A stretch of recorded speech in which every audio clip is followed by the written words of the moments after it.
Ayan, and start recording mga kalapit na welcome sa isa na namang reaction video.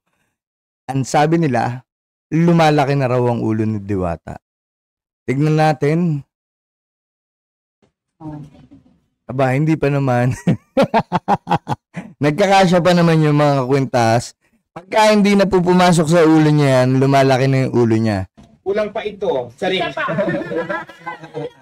Malaki na, oo. Ay, ito. Diyos ko. Ito po, mas malaki. Ang ganda nito, malaki. Ito po, mas malaki. Oh, medyo lumaki po ulo niya dito. Medyo nahihirapan na siya isuot yung kwintas ha. Talaga pong nababalita sa simula, maliit lang yung ulo. Hanggang ngayon lumalaki na kasi hindi na nagkakasya yung kwintas sa ulo. Literal. Kayahin natin si Boss. So, worth 3 million lang. Pero papasok po yan kasi ilong niya bagsak. hindi po ano. Talagang dudulas lang po yan kahit lumaki ulo niyan, papasok po yung kwintas niyan. Tuloy. May 2 million na kaya yung suot ni Ma'am. Oh, ayan. Lumalaki talaga ulo. Nahihirapan na siya. Nasa 3 million na kaya. Ayan. Hindi pa po. Ano?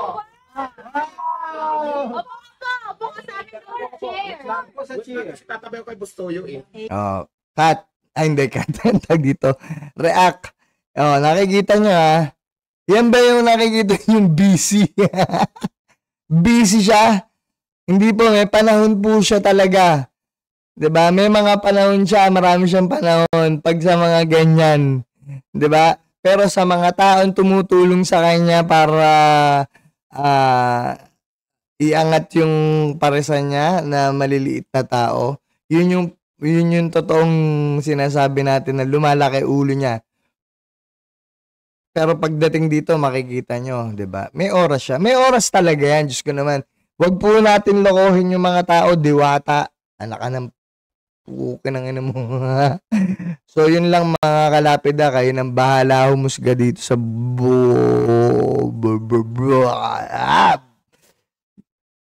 tikbaleng. 'Di ba? Ewan ko sa inyo, ba't ang hilig nyo pang pumunta dyan kung binabastos na kayo, pupuntahan nyo pa? Tangina. Kung paano yan sumikat, ganun din yan babagsak. Hindi ko wini-wish yun ha. Wag lang siya talagang baka sa susunod putang ina sa sobrang laki ng ulo niyan, pati yung kwintas niya magmukhang bracelet na. So yun lang mga kalapida, kayo nang bahala humusga kung sa tingin nyo etong taon to wala talagang oras para sa mga taong maliliit na vlogger. And stop recording.